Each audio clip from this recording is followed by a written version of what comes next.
ఆనాడు కాంగ్రెస్ పార్టీ అధ్యక్షుడిగా నన్ను నియమించింది. నేను ఒక్క మాట చెప్పదలుచుకున్న మిత్రులారా, ఇవాళ ఈ తెలంగాణ రాష్ట్రానికి ముఖ్యమంత్రిగా మీ ముందు నిలబడి నిటారుగా ఎవరితోనైనా కొట్లాడడానికి నాకు ఈ ధైర్యం ఉంది అంటే, ఈ ఆత్మవిశ్వాసం ఉందంటే, ఈ పాలమూరు బిడ్డలు నన్ను గుండెల్లో పెట్టి చూసుకున్నారు, నన్ను భుజాల మీద మోసిర్రు. గల్లీ నుంచి ఢిల్లీ వరకు మేమున్నాం, నువ్వు కొట్లాడు. అది మోడీ అయినా సరే, కేడీ అయినా సరే, బిల్లా అయినా సరే, రంగా అయినా సరే, ఎవరినైనా నువ్వు ఎదురొడ్డి నిలబడు, తొడగొట్టి పడగొట్టు అని మీరు చెప్పిండ్రు. కాబట్టి ఇవాళ ఈ ఆత్మవిశ్వాసంతో నిన్న మొన్న నరేంద్ర మోడీ గారి మీటింగ్లో కూడా నా రాష్ట్రానికి నువ్వు నిధులు ఇవ్వాల్సిందే, అభివృద్ధికి సహకరించాల్సిందే. నువ్వు గుజరాత్కు బుల్లెట్ ట్రైన్ వేసుకున్నా, సబర్మతి రివర్ ఫ్రంట్ కట్టుకున్నా, గిఫ్ట్ సిటీ కట్టుకున్నా, నా పాలమూరుకో నా తెలంగాణకు నాకు ఎందుకు ఇవ్వవు అని చెప్పి సభాముఖంగా ఆయన ఎదురుగానే తుమ్మిడేటి కట్టుకోవడానికి మాకు అనుమతులు ఇప్పించాలి, మెట్రో రైలు నిర్మించుకోవడానికి నువ్వు నిధులు విడుదల చేయాలి, మూసి రివర్ డెవలప్మెంట్కు నువ్వు సహకరించాలి, స్కైవేలు ఫ్లైఓవర్లు కట్టుకోవడానికి నిధులు ఇవ్వాలి, మెట్రో రైలుకు నిధులు ఇవ్వాలి, మా పాలమూరు రంగారెడ్డి ఎత్తిపోతల పథకానికి జాతీయ పథకం ఇవ్వాలని నరేంద్ర మోడీ గారి ఎదురుగానే చెప్పిన. ఇవాళ కొంతమంది సన్నాసులు మాట్లాడుతున్నారు, రేవంత్ రెడ్డి నరేంద్ర మోడీ గారికి ఎందుకు వినతి పత్రాలు ఇచ్చిండు అని. నేను అడుగుతున్న సన్నాసులారా, నేను ఎక్కడ పోయి ఇంట్లో తలుపులు మూసి కడుపులో తలకాయ పెట్టి కాళ్ళు పట్టుకోలే, చెవులో గుసగుసలు చెప్పలే.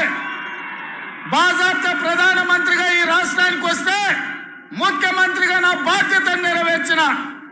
అతిథి మన ఇంటికి వచ్చినప్పుడు మర్యాద ఇవ్వడం మన సంస్కారం అని నేను విశ్వసించిన, నమ్మిన. మర్యాద ఇవ్వడం మన బలహీనత కాదు.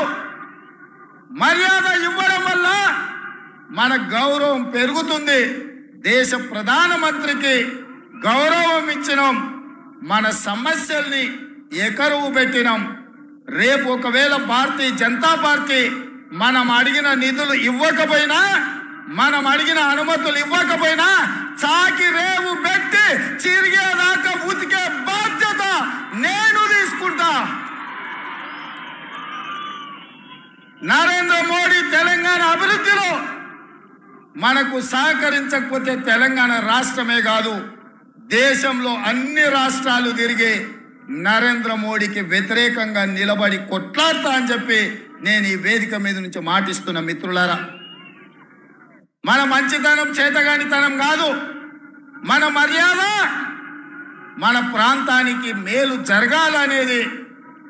రాష్ట్ర కేంద్ర ప్రభుత్వాల మధ్యలో సంఘర్షణ వైఖరి ఉంటే అది చివరికి రాష్ట్రానికి తెలంగాణ ప్రజలకు నష్టం జరుగుతుంది.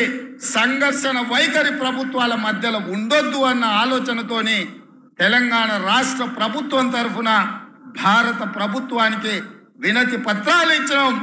మన రాష్ట్రానికి రావాల్సిన హక్కుల గురించి మాట్లాడినాం. విఘ్నత ఉండాలి, మన మీద మనకు విశ్వాసం ఉండాలి. రాష్ట్రానికి ఏం దేవాలనో ఏం రావాలనో నాయకుడికి అవగాహన ఉండాలి. అందుకే విఘ్నతతో కూడుకున్న వినతి పత్రాలు ఈ దేశ ప్రధానమంత్రికి ఇచ్చినాం. ఇంకొక ఆయన అంటాడు 6 అడుగులు పెరిగిండు కానీ ఆయనకు మెదడు ఎక్కడుందో నాకు తెలియదు. గాయలేన్నాడో చెప్పిన దూలం లెక్క పెరిగిండు కానీ దూడకున్న బుద్ధి లేదని. ఇవాళ హరీష్ రావు మాట్లాడుతున్నాడు, మీరు అందరు చూసారు. వచ్చేటప్పుడు జర ఆలస్యమైంది, ట్రాఫిక్ జామ్ అయింది. ఒక ఆయన సైకిల్ మోటార్ మీద వచ్చేట ఆయన తలుపు కొట్టి ఇంకో మాట చెప్పాలన్నాడు. ఏందయ్యా అన్న, బీఆర్ఎస్ అంటే నీకు తెలుసా సార్ అన్నాడు. ఏందోనే వాళ్ళు ఏదో భారత రాష్ట్ర సమితి అన్నారు కదా అంటే, అది కాదు సార్, అది బిల్లారంగ సమితి, నువ్వు ఎప్పుడు బిల్లారంగ అంటావు.